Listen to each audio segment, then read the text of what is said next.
कांग्रेस जी राशिद अलवी जी नमस्कार, मैं अर्नब बोल रहा हूँ। जिस तरह से आपके पार्टी का पूरा सफाया हो गया हिमाचल गुजरात में, मतलब कि कुछ तो मतलब आपको सोचना पड़ेगा कि कोई पार्टी इस तरह से खत्म हो जाए, है ना? मतलब बिल्कुल कॉन्टेस्ट में ही नहीं है, आप 17 सीटों में आ गए। देखिए ये तो बहुत चिंताजनक स्थिति है। मतलब कि मैं आपकी बात से इत्तेफाक करता हूँ। गुजरात के अंदर कांग्रेस पार्टी की हालत बहुत खराब हुई है, लेकिन साथ साथ मैं एक बात भी कहूँगा, जिस तरीके से गुजरात के अंदर चुनाव लड़ा गया उससे लोकतंत्र कमजोर होता है। हम हारे और बुरी तरह हारे, इसमें कहीं कोई दो राय नहीं है। और मेरा एनालिसिस ये है कि पूरे देश में जहां जहां जिस प्रांत में थर्ड फोर्स पैदा हो जाती है वहां पे हम कमजोर हो जाते हैं, चाहे वो उत्तर प्रदेश हो, बिहार हो, बंगाल हो, उड़ीसा हो।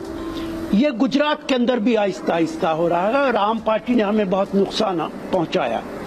लेकिन क्या चुनाव इस तरह लड़ा जाएगा कि देश का होम मिनिस्टर पब्लिक मीटिंग में ये बोलेगा कि हमने 2002 में बदला लिया था? क्या आज इन बुनियादों पे इलेक्शन होगा?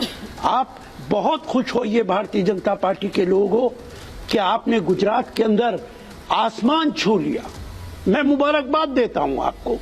लेकिन मेरा बड़ा सवाल ये है कि क्या लोकतंत्र इसी तरह मजबूत होगा?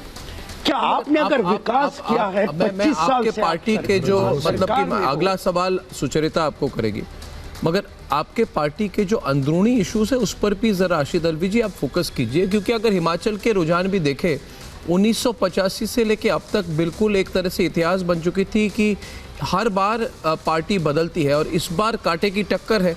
यानी कि हिमाचल प्रदेश में भी आपकी पार्टी की स्थिति बहुत अच्छी नहीं है, कहीं ना कहीं तो वहां पे भी वोट कंसोलिडेट हुआ है। नहीं तो आपको तो बहुत क्लीन स्वीप होनी चाहिए थी, आपको 40 से ज्यादा सीटें मिलनी चाहिए थी, वहां पे भी कांटे की टक्कर है। यानी कि इंटरनल वीकनेस जो है कांग्रेस पार्टी की वो सामने आती है सुचरिता। बिल्कुल। अब राशिद अलवी जी, सबसे बड़ी बात यह है कि चुनाव जो है सिर्फ जी राशिद अलवी साहब, चुनाव जो है वो लड़ने के साथ साथ रणनीति बनाने का भी नाम है। अब हिमाचल का मैं आपको एक उदाहरण दे रही हूं, वहां पर कांटे की टक्कर के बीच जो इंडिपेंडेंट्स हैं उनसे न सिर्फ बीजेपी के नेता मिल रहे हैं, तस्वीरें भी जारी कर दे रहे हैं कि ये हमारे समर्थन में है। न सिर्फ तस्वीर का सिंबोलिज्म ये है कि ये हमारे संपर्क में नहीं, हमारे समर्थन में भी है। तो ये रणनीति भी बनाने की जरूरत पड़ती है। जो हिमाचल जैसी क्लोज फाइट है ये आप अभी भी जीत सकते हैं, लेकिन स्ट्रेटेजाइजिंग कहां है सर? देखिए, हिमाचल के अंदर मेरा मानना है, मैं कभी बहुत ज्यादा लंबी चौड़ी बातें कभी नहीं करता हूं। अभी ये इब्तदाई डाटा आ रहा है और मुझे ऐसा लगता है कि वहां पे हम सरकार बना लेंगे। स्ट्रेटेजी की बात है, बिल्कुल मैं आपकी बात से इत्तेफाक करता हूं। प्रदीप सिंह वाघेला इस पे तवज्जो देनी पड़ेगी, विचार करना पड़ेगा। और हर बार हम अगर ये कहें कि हमने विचार किया और उसके बाद हम राशिद जी को कनेक्ट करना चाहते हैं। सौरभ जी गलत है। सौरभ जी सौरभ शाह सवाल पूछ रहे हैं आपको। सौरभ शाह वरिष्ठ पत्रकार सौरभ शाह कुछ पूछ रहे हैं। आपने अमित शाह को मिसकोट किया है।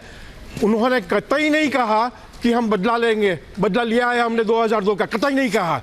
उन्होंने ये कहा है कि कानूनी तौर से हमने जो राइट्स करने वाले थे उनको सबक सिखाया। राइट्स करने वाले सिर्फ मुसलमान ही नहीं थे, हिंदू भी थे, और कानूनी तौर से दोनों को सजा दिया गया है। तो आप मेहरबानी करके ये शब्द वापस खींच लीजिए। वापस कीजिए कह रहे हैं, ये गलत बात है। आप कौमत को बढ़ावा दे रहे हैं। मेरे ख्याल से देखिए, सबक सिखाना ज्यादा खतरनाक लफ्ज है।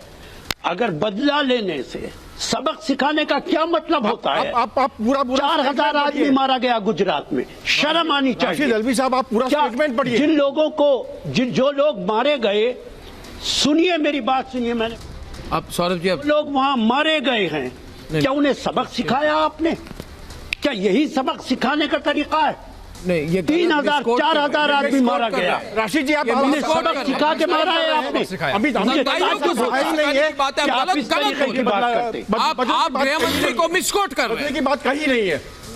अभी कांग्रेस आगे हिमाचल में बड़ी खबर, ब्रेकिंग बढ़ावा दे खबर, रहे हैं। कोई मिसकोट नहीं ब्रेकिंग कर न्यूज पे रहे। एक मिनट दीप्ति और सुचरिता, जरा ब्रेकिंग खबर जो लेटेस्ट है हिमाचल से वो शेयर करें।